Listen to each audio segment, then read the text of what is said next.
d'urgence zay natao ato zao misy sac de sable hita ao fa verina hoe fomba famonjena ihany maika ny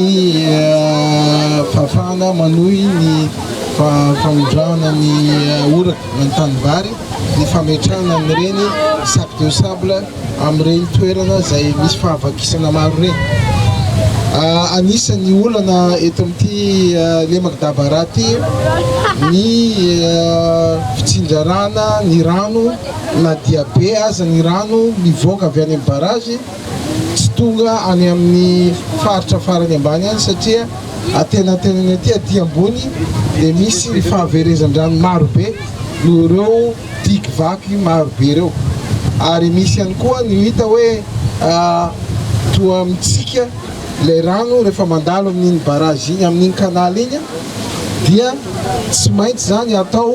amin'ny béton amin'ny ciment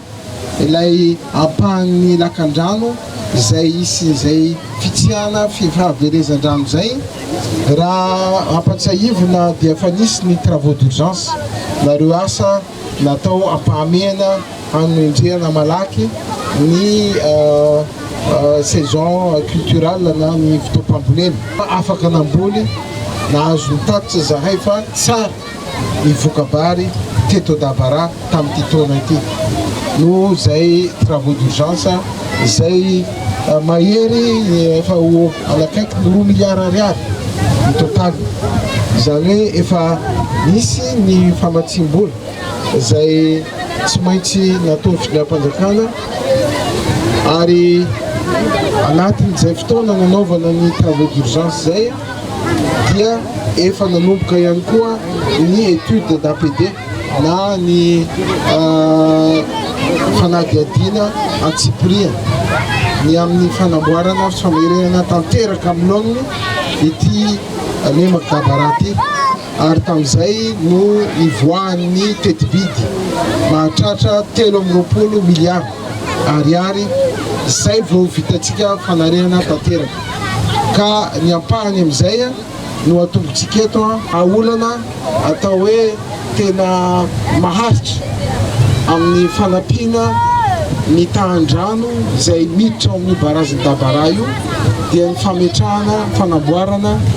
réservoir d'eau barazin-drano lehibe any ambony barazin'ny Dabara io. Ary izany dia asa goavana zay nanaovanay ady varotra tamin'ireo mpiara-miombonantoka ary dia namaly moa ny banky afrikana amin'ny fampandrosoana fa ampidirina amin'ny tetikasa ny banky ny bady manaraka Dabara ka mahazo matoky isika aty amin'ny faritry Menabe fa tsy avela amin'ny fitondram-panjakana hipetrapetraka amin'izao ny ahitana ny vahaolana maharitra ho an'ny Dabara fa mbola ho apetratsika izany fotodrafitr'asa anisan'ny lehibe raha Madagasikara rehefa ho vita zany ary dia mahafahan'ireo tantsaha rehetra misitraka rano ampy avy amin'io reny rano ny Dabara io. Dia manatitra ny fanentanana ny fédération ny mpikambana rehetra zay ao amin'ity fédération ny Dabara ty zahay ao ministère ny fambolena sy fiompiana ny hiara-misalahy amin'izany fanajana ny dina mba tsy siny intsony zany hoe prise sauvage zany tsy siny intsony ireo ataontsika hoe fakana rano tsy ara-jara ny amin'ny hoe tokony ametrahana vanety amin'ireny prise ireny dia mba tsy hisy izany hoe tsy fanaovana prise sauvage zany intsony fa dia ireo prise zay eken'ny fédération ihany no